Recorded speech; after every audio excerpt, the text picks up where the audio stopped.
anak-anak zaman sekarang nggak sekuat orang-orang zaman dulu ya, waktu mereka seusia mereka. Kewajiban, keharusan, dan sifatnya absolut, nggak boleh enggak. Padahal anaknya bilang nggak apa-apa, nggak datang yang sekarang. Kita nggak projecting perasaan kita ke anak, karena seolah-olah dia yang nggak mampu misalnya. gitu ya. Yang dirasakan waktu itu apa? Waktu find out ternyata fact-nya kayak gitu.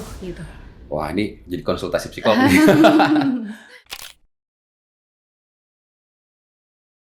Assalamualaikum warahmatullahi wabarakatuh, sahabat-sahabat sekalian. Pada episode hari ini kita kedatangan tamu Ibu Sarah Fotooni. Beliau adalah psikolog profesional dari Edelweiss Hospital. Beliau juga merupakan founder dari ITT Psychological Center. Kemarin kita banyak membahas waktu Edelweiss Anniversary. Ada juga di channel What Next, juga tayang di Inspiratif juga. Kita akan sekarang lebih jauh lagi menggali tentang psikologi klinis, khususnya yang berkaitan dengan parenting dan juga anak-anak. Kenapa ini penting? Karena di Edelweiss Hospital sendiri banyak banget orang tua yang datang. Jadi sebelum kita berbicara tentang bagaimana menjadi parent, kita juga perlu ngecek bagaimana kondisi mental health kita as a parent. Thank you Bu Sarah sudah hadir. Terima kasih, thank you for having me. Boleh cerita dulu dong background pendidikan dan kenapa subjek psikologi ini jadi yang membuat Bu Sarah tertarik. Oke, kalau background pendidikan ngambilnya sarjana psikologi, dilanjut profesi psikolog klinis anak dan remaja. Jadi tadi mungkin udah diperkenalkan pembukaannya, cuman memang yang menariknya dalam psikologi itu ada profesi yang ada spesifikasinya gitu. Dan memang untuk tema bahasan anak dan parenting biasanya dibahas banyak gitu ya, update terkait researchnya juga di klinis anak dan remaja. Gitu. Kenapa memilih itu dulu? Karena sebenarnya cita-citanya kan jadi ibu ya. Jadi ibu yang di rumah sebenarnya pengennya gitu. Tapi juga menyadari diri kayaknya pengen juga ada satu aktualisasi yang sifatnya bisa fleksibel, artinya nggak harus terpaku kerja di mana baru merasa aktualis dirinya jalan, tapi juga yang justru mulai dari rumah. Jadi dari segala spesifikasi dari psikologi yang ada, psikolog klinis dewasa, pendidikan, organisasi sosial, kayaknya lebih match di anak dan remaja. Jadi itu reasoningnya waktu itu milih itu supaya kepake mulai dari rumah. Oke, kita mulai dari mental health. Sebetulnya mental health tuh apa sih dan kenapa sekarang ini rame banget gitu topik tentang mental health itu? Oke, mental health sendiri sebenarnya stage ya, suatu stage of well-being. Jadi mental well-being. Jadi mental health itu stage mental well-being, di mana mental health ini mempengaruhi bagaimana kita awareness mengenali diri. Jadi kalau mental health-nya baik, tentu asumsinya dia mampu mengenali diri. Mengenali diri itu nggak hanya yang bagusnya, tapi termasuk apa yang harus dilatih. Jadi orang-orang yang punya sehat mental biasanya cukup punya kepekaan itu. Nah, orang yang dalam mental health juga aspek lainnya yang kedua adalah mental health ini ketika berjalan baik, dia mampu bekerja dan belajar gitu. Terus juga yang ketiga, mental health ini termasuk menjadi satu aspek yang menentukan gimana kita menghadapi stres atau tekanan di keseharian. Jadi daily stress itu ditentukan juga dengan keadaan mental kita stage-nya. Dan yang ketiga, satu lagi, berkontribusi dalam lingkungan.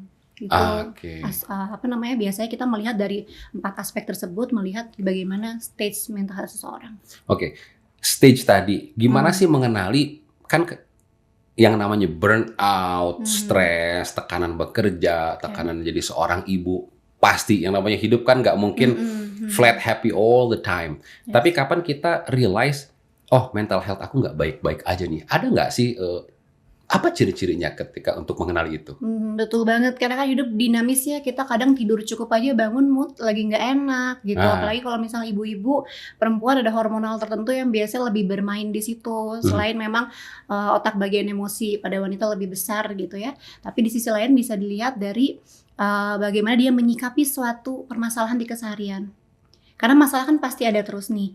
Cuman keadaan mentalnya butuh di engage lebih, biasanya ketika mudah marah, mudah capek, mudah tersinggung gitu.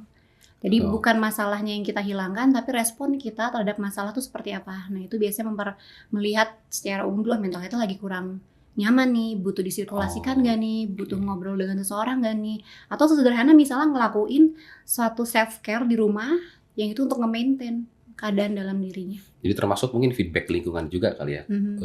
Misalnya belakangan ini kamu agak sering Mhm. marah-marah nih, itu Betul. juga ciri awal lah mungkin ya Mhm. dari mental health itu sendiri. Iya, Eh, Sekarang kita ngomongin tentang psikologi anak nih. boleh.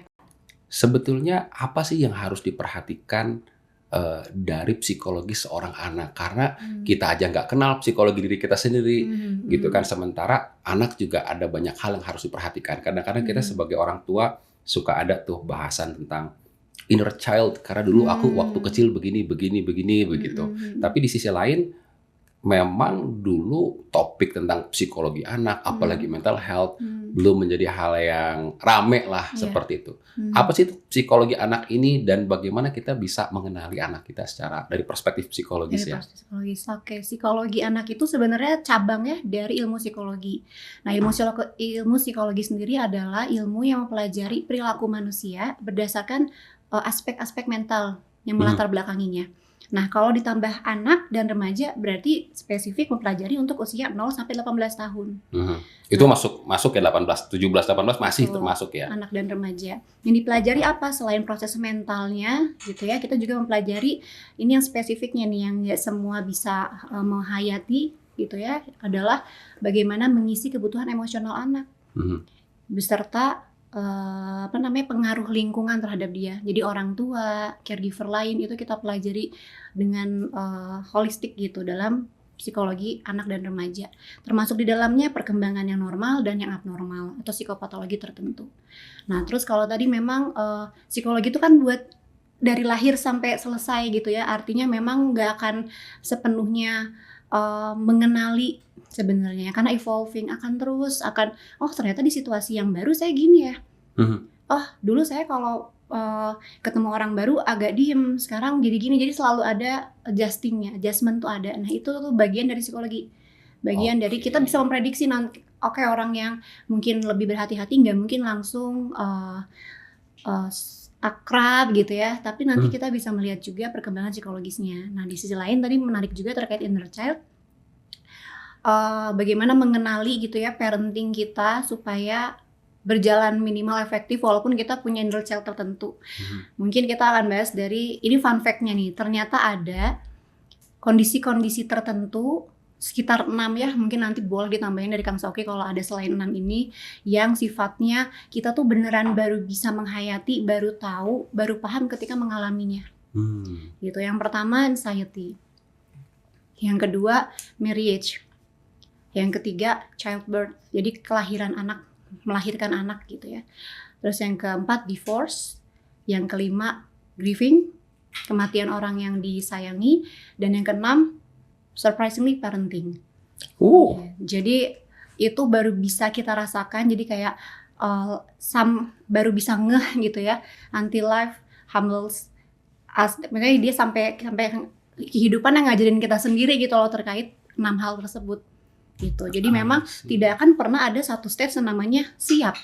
Tidak akan pernah ada satu stage yang namanya perfection dalam 6 aspek tersebut. Tapi Gitu. itu bener banget, aku kerja, Hmm. berbisnis, berkarir, Mhm. siang malam, I'm Hmm. fine. Hmm. Tapi begitu ada sesuatu dengan anak, wah Hmm. itu uring-uringannya kita luar biasa ya. Mhm, Apalagi mhm, misalnya dengan pressure, mhm. peer pressure Iya. gitu. Cuma tadi menarik dan kayaknya perlu juga dibahas terkait inner child karena mungkin ini mulai booming di 5 tahun terakhir ya banyak webinar-webinar, seminar terkait inner child. Jadi inner child sendiri itu sebenarnya seperti common yang orang pada tahu anak Hmm. kecil dalam diri kita. Mhm. Yang sebenarnya ada itu sejak kita dalam kandungan, dalam rahim ibu sampai tumbuh kembang selanjutnya biasanya sampai SMP. Oke. Jadi kita melihat tugas psikologisnya SMA biasanya orang udah lebih berdaya gitu, biasanya sampai SMP, sekolah menengah. Awal yang adanya itu bukan di conscious mind kita, tapi di unconscious. Jadi Alam bawah dia sadarnya ya. betul alam bawah sadarnya. Dia menyimpan apa sih dalam situ? Nggak cuma memori, scene-scene yang keinget nggak, tapi juga penghayatannya. akan emosinya di kejadian itu. Oke.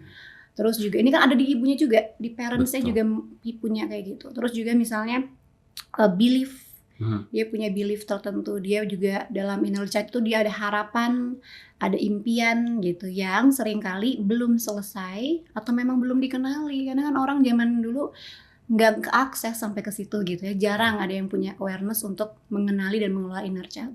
Jadinya keluarlah ke anaknya misalnya gitu. Penyebabnya sendiri apa sih biasanya inner child ini? Inner child itu sebenarnya sifatnya netral, artinya positif dan negatif keduanya ada dalam inner child gitu.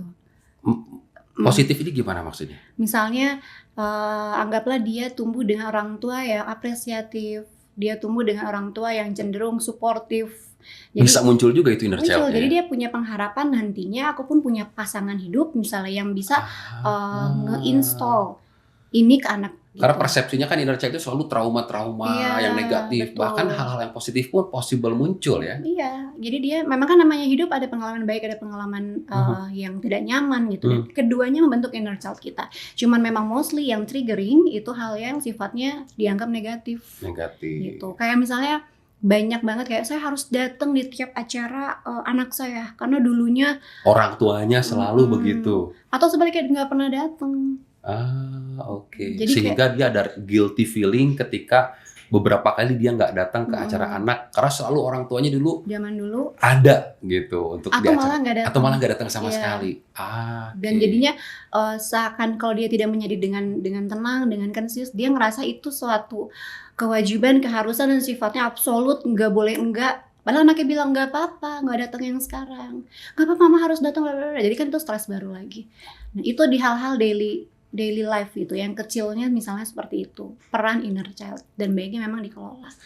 Gimana sih pasangan sebagai orang tua menghadapi inner child ini supaya tetap anak ini bisa jadi tidak mungkin kalaupun terkena dampaknya lebih minim lah dampak dari inner child itu. Gimana sih kita menghadapi inner child itu? Ya. Atau bahkan mungkin dengan lingkungan lebih besar ya? Caranya pertama mengenali bahwa tiap orang punya, menerima dulu. Karena kadang yang paling susah tuh acceptance. Okay. Oh gue punya nih inner child ini, kenapa harus punya ya? Kayak gitu. Kayak kok aku enggak. gini sih Ya, gitu ya? Kayak enggak deh, kayak dulu fulfill deh. Kenapa sekarang jadi gitu? Itu step awalnya, bergaining dulu sama diri sendiri kan, punya, sadari punya, dan maka setelah tahu kelola. Jadi biasanya saran buat orang tua yang pertama kita bantu gitu ya kalau dalam sesi memberikan pertanyaan-pertanyaan reflektif. Gitu untuk nanti menghadapi anak gitu ya, karena sekarang banyak banget juga nih suatu kebaruan yang mungkin teman-teman boleh tahu juga, yang belum menikah ikut konsultasi pranikah, marriage counseling sebelum punya anak, itu udah banyak kesadaran itu, dan itu yang bisa kita bahas untuk mengenali inner child dulu sebelum lahirnya nih manusia baru yang juga punya kepentingan, concern gitu ya untuk kita hadapi. Jadi pertama kita bisa dengan pertanyaan-pertanyaan reflektif. Misalnya yang tergampang, tentunya polanya adalah kita akan throwback jauh ke masa kecil kita gitu ya, diminta siapin energinya untuk mikir ke situ. Terus bagaimana dulu kamu ngerasa disayang, ya kan, membayangkan. Terus gimana kamu give love ke orang lain. Terus apa yang bisa kamu lakukan atau cara-cara yang biasanya itu efektif di kamu untuk membuat orang itu ngerasa disayang tuh apa aja gitu. Jadi pertanyaan-pertanyaan itu reflektif dulu, jadi mengenali. Itu kan pasti jawabannya udah beda tuh kanan kiri. Artinya istrinya bilang apa, suaminya bilang apa, bisa jadi beda. Cara gue gini, kok gini beda-beda. Nanti tuh jadi bahan bukan untuk benar salah baik buruk, tapi justru dikomunikasikan. Karena kan membesarkan satu anak yang pola yang kurang lebih sama. Terus yang kedua, create mission statement. Create mission statement ini juga menarik ya, karena kayak yang mudah, cuman ternyata susah gitu. Karena create mission statement ini biasanya orang, aku mau anakku nanti jadi A, B, C, dia harus punya quality ini, itu boleh. Tapi itu baiknya kalau secara psikologis ya kita menyarankan layer keduanya. Sedangkan layer pertamanya justru keberdayaan orang tuanya. Misalnya di create mission statement ini, ketika mau membesarkan anak, membersamai anak dalam jangka panjang, kamu bersedia membangkitkan potensi dirimu yang mana? Oke. gitu. Diarahkannya kemana? Kalau terlalu luas kan bingung ya. Biasanya kita arahkan untuk minimal 0 sampai 2 tahun itu berhasil membantu anak mengkondisikan lingkungan yang terciptanya secure attachment. Secure attachment ini teori klasik psikologi juga yang Mhm. sangat kepake gitu. Nanti mungkin boleh juga bahas lebih banyak terkait secure attachment. Aku ingin tahu deh terkait dengan anak ini sekarang. Kan sekarang ada opini, kesan kok anak-anak zaman sekarang nggak sekuat orang-orang zaman dulu ya waktu mereka seusia mereka atau remaja-remaja sekarang nggak. Apakah sebetulnya sama seperti dulu? Cuman karena sekarang lebih aware aja atau memang mental health anak sekarang lebih rentan dengan adanya social media, everything is instant gitu kan, segala sesuatu serba cepat sehingga ada ekspektasi yang berubah juga dari remaja-remaja sekarang. Iya, itu bener banget juga sih karena mostly klien-klien yang datang itu dengan kesadaran sendiri dan umurnya masih belasan. Itu lumayan banyak. Jadi seperti 13 tahun datang ke Edelweiss appointment sendiri, kadang diantar sama sepupunya yang masih belasan tahun juga gitu. Wow. Jadi memang Bahkan datang nggak sama parents-nya? nggak sama, iya betul, nggak sama penanggung jawabnya. Jadi penanggung jawabnya siapa? Kan harus ada ya biasanya kalau secara formal bukan parents yang ditulis di situ, tapi sepupunya gitu. Jadi, dan banyak juga kalau klien online yang lebih mudah lagi aksesnya.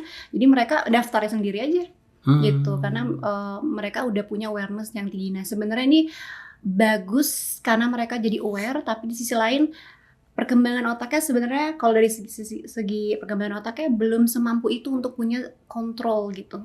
Jadi memang ngerasa gue ada masalah nih dalam diri, harus apa ya? Jadi rentannya itu gapnya dari situ, dari awareness yang muncul duluan, tapi belum diimbangi, belum support gitu ya secara struktur otak dan kemampuan fungsi eksekutif otak untuk bisa menghandle itu. Gitu. Nah, terus di sisi lain tadi mungkin parenting sekarang itu juga sama, nggak hanya terjadi pada anak, tapi awareness terkait mental health ini muncul juga di orang tua zaman sekarang. Mungkin di 10 tahun terakhir gitu ya, akses terkait informasi parenting kan itu kan lebih mudah diakses, nggak harus beli bukunya. Sekarang kayak buka Instagram, buka googling semua udah banyak, dan orang tua tuh juga overwhelmed akan info-info tersebut. Jadi kayak rasanya ini bener nggak ya, gitu. Yang dulunya kayak yang tadi Kang Sauki bilang, dulu mungkin nggak se-aware itu, rasanya tuh ada masalah jadi nggak kelihatan karena ya emang hidup begitu aja gitu. Betul. Di sisi lain tadi ke pertanyaan sebelumnya, ada inner child yang sekarang orang tua jadi concern terkait diri dia gitu. Jadi sebenarnya plus minus bagusnya aware-nya muncul, tapi di sisi lain ini kan masih structure-nya masih apa ya, kayak kalau bikin sesuatu tuh masih dalam tahap belum kestabilnya gitu. Orang tuanya masih baru ngeh, anaknya baru ngeh, semua yang ngerasa punya masalah gitu. Tapi belum dan ada. otaknya belum ready untuk solve kompleks problem di usia tersebut. Untuk anaknya. Untuk dan si untuk orang anaknya tua itu juga ya. masih kaget-kaget dengan istilah-istilah yang mereka baru baca gitu. Dan mereka juga mungkin nggak tahu karena dua referensi bisa berbicara dua hal yang berbeda juga dan ya. umumnya banyak juga yang kategori langsung klinis. Kalau ini maka ini, kalau ini maka ini, kalau kamu gini, orang tua kamu tuh gitu. Jadi kayak self diagnose juga sudah mulai banyak. Nah, yang menarik lagi kalau tadi pakai pertanyaan sebelumnya, ada inner child yang orang tua baru sadari sekarang. Gitu. Jadi kayak sibuk deh sekarang secara mental, orang tua sibuk dengan dirinya, anak sibuk dengan dirinya. Sekarang agak mundur dulu kita ke perkembangan si anak nih. Yang ini juga mau nggak mau mempengaruhi kesehatan mental orang tua. Case, saya anak 3, tantangannya beda-beda gitu. Padahal saya mikir circle orang tuanya sama, lingkungannya juga mungkin sama, sekolahnya juga sama. Kok ini tiga-tiganya significantly different gitu. Padahal mungkin sebetulnya tentu beda ya memperlakukan anak pertama dengan kedua dengan ketiga tanpa sadar kita beda. Jadi juga anak tumbuh menjadi pribadi yang berbeda. Case misalnya waktu itu anak pertama saya minta, saya selalu bilingual. Jadi saya agree, saya ngomong bahasa Inggris. Istri ngomong pakai bahasa Indonesia. Ternyata anak sedikit lebih tertinggal dalam berbicara karena ada semacam kebingungan. Akhirnya waktu itu ngobrol, saya nggak konsul ke psikolog atau apa waktu itu karena awareness-nya belum ada. Jadi ya udah deh, biar anak cepat catch up, jadinya pakai bahasa Indonesia waktu itu karena tekanannya luar biasa juga, misalnya dari saudara gitu kan, dari lingkungan, kok belum bisa ya segini untuk ngomong begitu. Itu gimana sih? How should I respond as a parent sebagai seorang tua tuh dengan Iya. kondisi agak tertinggal gitu Mhm. atau yang namanya bilingual wajar anak agak-agak ketinggalan gitu kan. Mhm. Gimana sih? Mungkin menanggapi dengan pertanyaan dulu ya, yang dirasakan waktu itu apa? Waktu find out ternyata fact-nya kayak gitu, gitu. Wah, ini jadi konsultasi psikolog nih. Boleh, perasaan. Ada perasaan of failure of Mmm, being a parent. Apakah mmm, karena aku nggak spend more time sama anak ya? mhm, Apakah aku gagal dalam mendidik anak? Itu first come to my mind. Itu insting mmm, aja langsung. ya, Apakah aku kurang waktu ya dengan anak? Apakah jarak anak pertama dengan anak kedua terlalu dekat ya? Gitu sehingga mhm, aku nggak sadar kalau aku bersikap tidak responsibel ke anak pertama gitu. Itu sih mmm. perasaan-perasaan yang muncul. Ya betul, nah akan berangkat dari yang dirasakan orang tua, gitu. Jadi case-nya bisa apapun, kayak tadi mungkin perkembangan bahasa yang dihayati lebih lama, misalnya gitu, Mmm, sehingga menimbulkan tadi mungkin untuk Kang Soki hal itu membuat perasaan failure tadi muncul, mhm, tapi bagi orang lain bisa jadi enggak, mmm, gitu. Dan oke. mungkin case yang lebih simpel kalau pada, ibu-ibu di masa awal gitu ya, anaknya tidak mau menyusui. Ah, Itu udah ngerasa gagal banget jadi ibu, gitu. Jadi iya, memang balik lagi ke tadi, 6 hal yang tadi, kita bicarakan itu tidak ada guideline-nya awalnya sebenarnya. Artinya tidak akan pernah siap. Sesiap apapun tuh pasti akan ada muncul secara insting tadi, mhm, perasaan-perasaan kayak, "Kok gini?" Gitu. mhm. Jadi self talk dulu ya, self talk as a Mhm, parent mhm, dan mhm. belief as a parent. Tentunya nanti karena gini harus validasi dulu sih perasaan kitanya. Terus nanti dibantu untuk nggak harus dengan psikolog ya, cuman Mhm, dengan pasangan misalnya ngobrol, "Kenapa ya kok aku ngerasa gini di perkembangan anak kita?" Misalnya gitu. "Konsep apa yang kita harapkan terjadi tapi tidak?" mhm, Misalnya gitu. Jadi justru secure attachment-nya dulu, kita ke anak dan kita ke diri kita mhm. sendiri, kita ke diri kita, ke pasangan, lalu ke anak. Itu dia secure attachment itu menjadi peran penting sehingga, masalah apapun yang dihayati, yang dirasakan, yang datang itu menjadi satu yang resilience. Karena pada akhirnya self talk yang kita rasakan, yang nggak tervalidasi itulah yang kemudian akan menimbulkan, apa ya, kita Mhm, nge-projecting, mhm. perasaan kita ke anak. Karena seolah-olah Dia yang nggak mampu misalnya, begitu kayak, ya. "Oh kenapa gini?" Misalnya gitu, jadi itu Iya, keselnya ke anak. Karena dalam psikologi itu kan ada nggak cuman satu aspek, tidak cuman perilaku. Tadi betul mhm, ilmu yang mempelajari perilaku. Perilaku suatu hal yang konkret, yang terlihat. Tapi 2 aspek lainnya dari 3 ini suatu yang abstrak, pikiran, mhm. perasaan, Oke, emotion. Pikiran emang kalau misalnya secara mediknya itu brain gitu kan, ada oke, bentuknya brain. Cuman pikiran itu kan abstrak. mhm. Kita, harus men-translate gitu dari sini ke verbal gitu. Baru Alright. menjadi konkret Mhm, berupa kata-kata. Begitupun perasaan. Perasaan mhm, juga abstrak, mungkin nggak sih Kang Shoki pernah nggak ngelihat emosi marah? mhm. Pernah lihat nggak emosi kan marah semua punya, senang punya, marah warnanya apa coba? Nggak ada Atau shape-nya, kebayang nggak nggak marah? ada. Texture-nya gitu, nggak pernah bener-bener tahu. Tapi kita bisa kayak yakin, "Gue marah nih."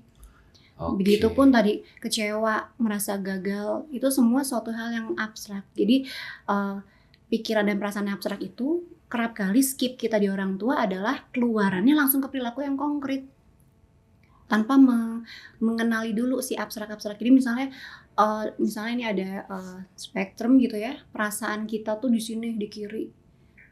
Pikiran kita, "Oh harusnya gini," gitu. Mmm, Jadi kan nggak inline nih, jadi perilakunya tuh pasti dia bingung, antara pengen nyalahin diri sendiri, pengen nyalahin pasangan, pengen nyalahin anak, intinya salah aja, nggak sesuai nih antara perasaan dan pikiran. Cuman biasanya kita bantu untuk atau nanti munculkan kesadarannya bahwa kenali dulu perasaan, ini perasaan apa. Dia memang abstrak tapi bisa dikenali, karena kan Allah memberi kemampuan kita untuk berpikir ya, untuk mengenali, "Oke ini, karena ini, karena ini." Oke, kemampuan saya di mana, jadi gitu, sifatnya evaluatif gitu. Cuman nanti jadinya bonding-nya as a family lebih secure, mhm. gitu pun di anaknya.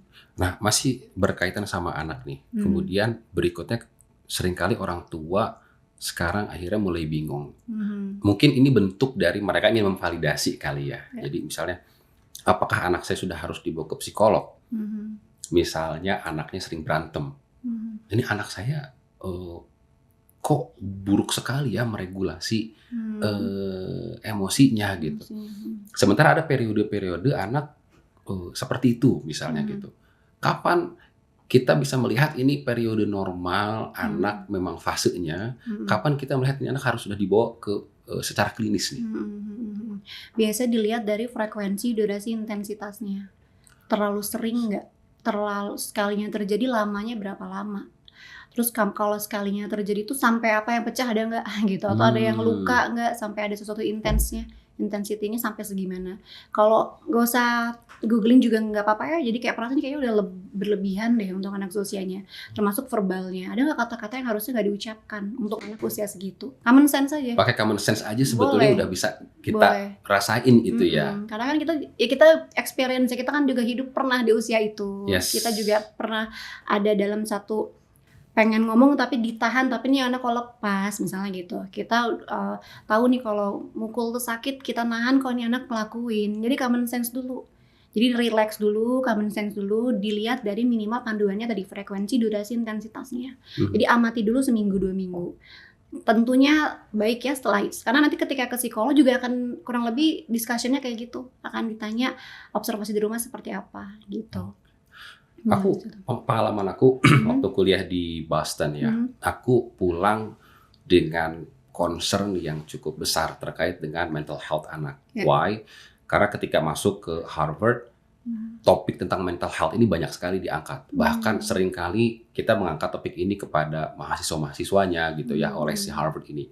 Saya sendiri datang ke klinik mental health di Harvard itu sendiri. Kemudian campaign ini cukup masif lah, dan itu tidak cuma di level universitas. Kita mudah menemukan klinik-klinik mental health untuk anak-anak gitu di sana. Jadi misalnya kayaknya ada sesuatu dengan anak kita, orang tahu harus dibawa kemana. Sementara kalau di Indonesia kita tanya anak sakit, mereka tahu ke klinik anak atau ke rumah sakit. Tapi what's wrong with our children, mereka nggak tahu. Akhirnya mereka mungkin tadi ya misinformed kah, kemudian mereka juga jadi mendapatkan referensi yang membuat mereka overthinking seperti itu. Nah, sebetulnya seberapa penting sih ngebangun campaign seperti ini? Apakah too much juga menjadi terlalu berlebihan? Kalau orang tua zaman dulu apa sih sedikit-sedikit mental health, buktinya kamu sukses kan begitu. Di sisi lain sekarang kan dikit-dikit kalau kita lihat anak-anak mental health. Apa yang balance gitu menurut Bu Sarah? Iya, mungkin kalau untuk sampai titik balance-nya harus kita bikin research-nya gitu kali ya. Cuman kalau secara general memang betul. Jadi semakin sering mendengar, semakin aware, semakin rapuh juga vulnerable. Manusia tuh kayak gitu. Jadi makin nyari-nyari gitu kan. Tapi semakin gak pernah dengar, semakin gak tahu, semakin jauh juga dari core problem. Dua-duanya gitu. Kita bermain di dua sisi yang memang sulit gitu. Mana ini abstrak lagi. Mental health kan suatu hal yang abstrak. Jadi silakan kita mulai konkretkan. Kalau mau bikin campaign, gunakan campaign-campaign yang sifatnya membantu mereka untuk bisa mengkonkretkan hal yang justru abstrak itu. Bukan malah bikin jadi galau. Yang tadinya mungkin merasa baik-baik aja, ternyata mental health gue nggak baik-baik aja nih. Justru harus secara responsible ya, kita campaign kita tuh justru membuat mereka jadi tahu harus apa gitu. Jadi tahu harus kemana. Dengan tools campaign yang konkret sifatnya. Atau misalnya kita gain attention dulu ya, anak Anda mengalami A, B, C misalnya gitu. Terus kayak dapat nih relatedness-nya, dapat nih kayak similarity-nya, iya nih anak gue gini nih. Terus dia baca lagi next slide, nggak boleh yang kayak anak Anda tuh bla bla bla yang sifatnya disorder, itu kan malah jadi makin cemasnya. Padahal suatu parenting yang ideal, tentunya nggak ada yang perfect ya, cuman yang ideal itu harus muncul dari respon dan stimulus orang tua yang tenang. Jadi campaign kita justru semakin membuat mereka tenang. Kalau misalnya takut terlalu banyak, nanti bisa dilihat, pasti trial error dulu gitu. Cuman balance-nya adalah gimana caranya mencoba mengabstrakkan sehingga menjadi konkret yang menjadi tenang. Tenang itu nggak cuman tenang ketika di rumah, tapi tahu how to-nya. Kayak tadi gue harus approach kemana ya kalau emang butuh ngobrol. Bahkan nggak harus ada masalah, nggak sampai kayak gini deh anak gue, nggak usah ke psikolog deh misalnya gitu. Justru kalau pengen campaign-nya itu mental health-nya kita raising-nya justru ayo diperkuat dengan ngobrol misalnya gitu. Diperkuat supaya menjadi lebih efektif gitu. Oke, sekarang kita mau masuk ke topik yang kedua Oke. tentang resilience, tentang resiliensi. Ini Mhm. sebetulnya masih relate dengan yang Mhm. pertama dengan tekanan sosial. Kemudian kan Mhm. sekarang trennya di Indonesia seneng apa ya di sosial media tuh yang flexing-flexing Mhm. apa muda, kaya, Mhm. sukses Mhm. sehingga tanpa disadari orang tua juga ada pressure dan remaja pun ada Iya. pressure. I have to reach fast gitu kan seolah-olah Mhm. seperti itu. Nah, Mhm. di sisi lain eee, bagaimana membangun resiliensi itu sih di anak Mhm. dan mungkin sebelum ke situ apa sih itu resiliensi itu gitu? Nah, menarik sih ya, kalau resiliensi itu sebenarnya ternyata konsep ini tuh suatu kesatuan antara proses dan hasil. Jadi resiliensi itu bukan hasil dari sesuatu, tapi terus-menerus. Resiliensi merupakan proses dan hasil di mana hasil dari apa? Hasil dan proses dari kemampuan beradaptasi dalam menghadapi situasi yang menantang atau sulit. Titik sampai Oke. situ. Sehingga menghadapi itu kan berarti sifatnya aktif. Nggak bisa cuman misalnya kita di rumah, "Ayo semangat, ayo, bla bla bla," yang sifatnya cuman, dia tersimpan gitu ya, Mhm. tersimpan menjadi konsep dirinya, tapi nggak perform anaknya. Jadi karena percaya diri dan resiliensi ya, turunan dari resiliensi percaya diri itu konsep yang sifatnya aktif. Oke. Baru tahu dia tuh resilience ketika nyobain. Baru tahu dia tuh ternyata percaya diri di level mana ketika ada experience-nya, Oke, gitu. oke, resiliensi ini tadi ya, apa, salah satu cirinya percaya diri dan Dia dia turunannya suat aktif ya? Dia proses dan hasil dari Oke, kemampuan beradaptasi menghadapi situasi yang sulit. menghadapi situasi yang sulit ya? Kalau menariknya gini, prinsip dari resilience itu adalah, sebentar, responsible, eee, prinsip dari resiliensi adalah tanggung jawab terhadap kehidupan diri sendiri. Oke. Jadi kita ngasih sense itu ke anak, Mhm. kayak ada nggak ada ibu, bisa. Karena kamu tahu harus apa ya kemampuanmu yang kamu akses. Ada nggak ada, caregiver-mu di situ, cobain. Karena kamu Oh, tahu kamu emang kurang di sini, tapi kamu punya ini, gitu. oke, Jadi itu interesting. resiliensi. Apa yang biasanya bikin anak nggak confidence? Kalau misalnya tadi resilience ini turunannya confidence, Mhm. apa yang biasanya bikin anak nggak confidence sih sehingga dia Mmm. in the future terlihat less resilience? Oke, ini banyak faktor, cuman mungkin saya mau, nyambungin ke beberapa yang udah kita bahas ya. Pertama, secure attachment-nya yang nggak lolos. Oke. Secure attachment-nya yang Apa itu secure secure attachment? attachment yang tadi di 0 sampai 2 tahun ini, itu tuh konsep frame, jadi frame frame hidup seorang anak yang kebawa sampai seterusnya. Jadi sifatnya critical period. Critical period itu kalau lewat, lewat. Bukan bisa kita fulfill lagi nanti, enggak. Jadi memang kehadiran secara emosional, secara, mental, secara fisik untuk ibu terutama ya, itu harus ada di 0 sampai 18 bulan atau sampai 2 tahun. Itu yang menentukan relasi dia bisa input nggak bahwa dunia ini aman ke anaknya. Nah, Oke. itu resilience mulai di situ ya. Jadi ini fun fact-nya juga hampir tidak ada klien saya yang datang ke ruang konseling yang nggak addressing isu itu di kehidupan dia. Mungkin dia awalnya nggak nyadar, ngobrol, at the end dia ngomong kayak, "Iya sebenarnya," jadi penghayatannya selalu ke pola asuh. Penghayatannya selalu ke bagian attachment yang tidak secure di 0 sampai 2 tahun pertama. Gitu. Nah, misalnya secure dia terhadap apa pertama, dia menghayati dunia ini aman atau tidak. Kayak misalnya bayi baru lahir merah, dia nggak tahu ini di mana, nggak tahu siapa, pokoknya nggak enak kayak perasaannya nangis. Nggak tahu nangis karena lapar, nggak tahu karena diaper mau diganti. Tapi respon yang orang tua yang responsif, yang sensitif, ibu yang sensitif, orang tua yang responsif datang, "Kenapa deh?" Misalnya gitu. "Nggak enak ya, mau ini ya." Jadi kayak, "Oh ada yang datang nih tiap aku ngerasa nggak nyaman." Itu kan kebentuk. Suatu hal Oke. prediktif. Kalau misalnya besok nggak datang, nanti malam nggak datang, besok lagi datang kayak, "Dunia ini gimana sih? Oh, Ini harus gimana sih?" Gitu. dan Ya itu masuk alam bawah sadarnya ya? itu jadi frame. Frame dia akan ekspektasi dia, ini kaitan kalau secara medisnya, nervous system-nya terbentuk. Jadi 0 sampai 2 tahun tuh penting banget, terutama bagian secure attachment, karena membentuk nervous system-nya, sistem secara Dan ini itu signifikan mempengaruhi kepercayaan diri dia seterusnya. seterusnya. Betul. Bagaimana dia menghayati, Oke. ada nggak ya orang yang bisa aku, trust di dunia ini? Kalau berganti-ganti itu cenderung masih harus kita evaluasi lagi, Berganti-ganti apanya nih? caregiver-nya, Oke. gitu. Jadi kalau bisa sama, kalaupun harus ganti misalnya ibunya harus kerja dulu atau apa, kita bisa sounding. Jadi ada upaya lebih untuk, "Dek, Ibu bla bla bla dulu ya dari jam segini sampai jam segini. Ada ibu titipin sebutin siapa yang ini, touch-nya harus dapet. Apalagi usia anak awal tuh kan physical touch. Oke. Jadi touch-nya dapet, afirmasinya, ini mah idealnya begitu ya. Betul. Cuman itu konsep yang ternyata masih berlaku sampai sekarang. Karena ketika kita cek lagi, orang-orang yang secure attachment-nya cenderung kurang, menghadapi tantangan hidupnya tuh mental health-nya cenderung jauh lebih low, di bawah standar kurva normalnya lah gitu. Jadi dan itu nggak bisa di fulfill di kemudian hari. Kalau terantisipasi di awal, kita coba repair, boleh kan repair juga itu. Nah, repairment ini kaitannya ke resilience.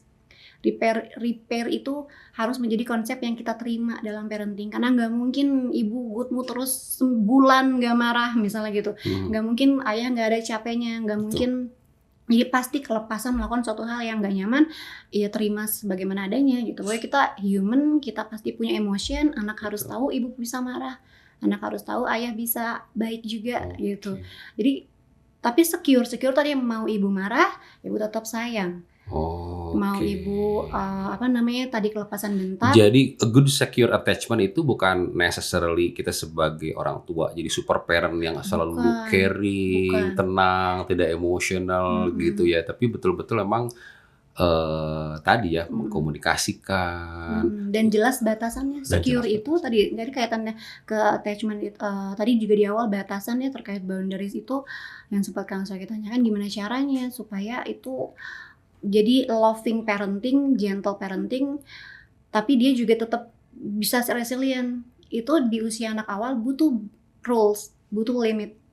Karena dari perkembangan otaknya di bagian frontal lobe, di bagian otak bagian kemampuan impuls kontrol itu belum terbentuk.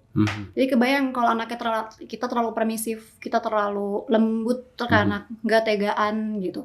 Jadi kayak apa-apa dikasih, apa-apa nggak boleh nangis dikit, apa-apa kalau salah udah nggak apa-apa, mejanya yang salah kan gitu ya. Kalau kadang mejanya dipukul gitu kan. Kejeduk, kasihan. Bukannya kita bangkitkan dia untuk punya kemampuan balancing yang baik, kita latihan balance biar nggak nabrak, tapi malah meja yang disalahin kan. Itu banyak terjadilah secara culture di kita. Tapi itu tadi kaitan tadi, dia otaknya itu masih butuh arahan, justru itu butuhnya. Nanti kalau misalnya kita kurang di bagian arahan, boundaries, kan kesulitan juga di masa depannya. Termasuk yang tadi selain konsep attachment dan resilience, kaitannya kalau saya sih masih seneng pakai teori Erik Erikson ya, bukan orang Sunda ya, yang namanya diulang, tapi dia Jerman American. Jadi dia orang Amerika Jerman yang memunculkan teori psikosocial development. Dia punya 8 stage dari lahir sampai selesai, mulai dari trust mistrust sampai terakhir tuh 65 tahun ke atas. Jadi trust mistrust, anak lolos nggak di sini. Terus tahapan kedua lolos nggak di sini, sampai ke 8 gitu. Nanti kalau misalnya lolos atau dianggap sukses, berarti mentalnya siap. Tapi kalau dianggap tidak sukses, berarti dia cenderung ada defisiensi secara mental. Itu gampang banget, bukan masih memudahkan kita untuk shortcut untuk ngelihat stage mana yang bermasalah, sehingga kita akan coba repair-nya ke situ untuk tadi membuat anak yang resilient, yang percaya diri, dan yang lain-lainnya. Oh, interesting. Oke, tadi kita ngebahas tentang resilience dan kepercayaan diri. Tapi ada satu lagi yang menarik tentang adaptability. Bagaimana pola pendidikan yang bisa menyiapkan anak mampu beradaptasi? Karena seringkali kita tahu jargonnya, tapi kemudian ketika kita melakukan ini, anak aku nanti bisa beradaptasi nggak ya? Kadang-kadang ada kan orang tua yang, kok anak saya awal masuk TK misalnya ya, dia nggak mau bergaul sama teman-temannya, sementara anak-anak yang lain dengan mudahnya bergaul. Apakah anak saya tidak mampu beradaptasi ya gitu? Overthinking begitu kan. Kemudian akhirnya dia ngelihat, kok 3 bulan anak nggak mau sekolah, ada yang 6 bulan anak nggak mau sekolah. Anak saya yang nomor 3 itu selama preschool dan TKA dalam seminggu cuman masuk 1 atau 2 hari begitu. Itu gimana tuh, Bu, tentang adaptability ini? Adaptability itu nggak cuman dia bisa mengenali diri, tadi nggak berhenti di awareness-nya, tapi juga tahu harus apanya. Bahkan kalau salah satu kesimpulan teori yang saya suka pakai itu dia harus sampai bisa create new things gitu. Itu orang yang adaptif, termasuk di dalamnya mengikuti tuntutan gitu. Nah kalau misalnya ini bisa macam-macam, gak mau datang ke sekolahnya atau menolak gabung sama yang lainnya itu karena apa. Tapi biasanya kalau anak usia awal pasti kita lihat juga di awareness ibunya terkait secure-nya. Karena kan ini omongan atau hal verbal yang keluar dari kita orang tua itu menjadi inner voice-nya anak. Di momen Apa yang di momen-momen kritikal diucapkan sama orang tua itu masuk tuh ke kepala si anak, jadi belief dia gitu. Betul, jadi seperti dia percaya itu lagi sekolah atau lebih nggak sekolah. Kadang itu umumnya gini, menjadi lebih sulit karena misalnya terus dibahas di depan orang banyak, misalnya gitu. Misalnya ada anaknya nggak nih, gue lagi dibahas nih akan satu hal yang dianggap parent saya tidak kompeten ada dalam diri saya. Kadang-kadang anak, kita nyangkanya anak lagi main, padahal anak tuh nyimak juga obrolan orang tuanya ya. Dan dia label itu ke dalam dirinya. Itu yang sering kali tidak disadari. Sering kali, jadi kayak kadang, ini saya bahas secara umum dulu ya, tentu kalau secara spesifik ada caranya. Cuman secara umum kita harus aware dulu dengan perilaku yang kita munculkan dan respon kita ketika di keseharian anak. Aku mah kan emang gak suka sekolah misalnya gitu. Itu belief dia. Kata mama juga aku emang bla bla bla gitu. Jadi kita ngasih inputnya gitu ke bank pikirnya, tapi kita expect hal yang lain. Dia harus adaptif, dia harus gini. Nah itulah jadi makanya tadi kita balik lagi ke mission statement. Tadi mungkin kita udah bahas di awal, kalau ada hal yang tidak terjadi sesuai dengan yang kita harapkan, gitu sebagai parents, as a human pasti punya harapannya ke anak. Betul. Kita evaluasinya nggak cuman kayak kita udah A, B, C belum ya, tapi juga ntar balik lagi ke mission statement. Udah kita lakukan belum ke anak, respon anak seperti apa? Karena kerap kali dengan rutinitas keseharian dan kesibukan itu tuh lupa. Bahkan belum di-create mission statementnya banyak hal kayak gitu. Jadi untuk membuat anak yang adaptif, supaya nanti kita respon kita ketika situasi atau perilaku anak nggak sesuai yang kita mau, itu bisa cenderung aman.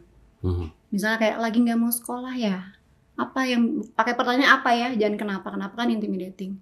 Nah, sederhana kata aja deh gitu, itu juga udah gitu ya? Kayak kenapa nggak mau sekolah, beda dengan apa yang bikin nggak pengen sekolah hari ini. Kasih mukanya juga gesturnya kayak apa deh yang nggak pengen bikin sekolah hari ini. Kenapa nggak mau sekolah gitu ya? Wah beda. Misalnya apa yang bikin gak pengen sekolah, beda lagi gitu. Jadi memang ibunya tenang dulu, parentsnya tenang dulu. Jadi belum tentu ini masalah adaptasi, belum tentu sejauh itu gitu. Kerap kali yang bisa kita benahi, yang kita bisa repair gitu ya untuk membentuk resiliensi. Ini kan hal yang stressful bagi anaknya, bagi kita mungkin hal stres tuh kalau apalah gitu. Bagi anak tuh bangun pagi harus ke sekolah tuh stres gitu. Apalagi sekolahnya baru gitu ya. Ketemu orang baru dengan tipe kepribadian tertentu gitu. Jadi justru kita akan kembali lagi ke mission statementnya. Jadi kita benahi sama-sama dan nggak harus punya rasa terlambat nih baru tahu gitu. Nggak apa-apa, justru better late than never gitu loh, kayak lakuinnya mulai sekarang gitu. Jadi terkait adaptasi itu dan resiliensi tadi itu juga satu hal yang kadang pertanyaan reflektifnya gini, apa yang bisa kita lakukan supaya kita ngerasa comfortable melihat anak kita yang lagi nggak comfortable. Karena kadang yang gagal proses resiliensi terbentuk pada anak inkonsisten di bagian konsistensi di orang tua ya, betul. Dari sisi respon, cara komunikasi. Karena ngelihat anak kayak gitu kan kayak kasihan, kasih deh. Tapi nanti adek harus bisa sendiri gitu. Jadi dikata-katain. Jadi frame-nya tuh ini, oh saya secure di sini. Peran ibu memang seharusnya di rumah. Definisi peran di rumah ini apakah harus misalnya dari pagi sampai tidur anak terus dengan ibunya kan gitu. Pernikahan tuh ada aturannya, ada visi misinya, ada peran dan portionnya. Dibikin kita harus ikutin sistem yang kita nggak bisa achieve sebenarnya. Karena kita pun belum mendefinisikan peran kita di dalam sistem itu seperti apa. Betul. Mungkin ya.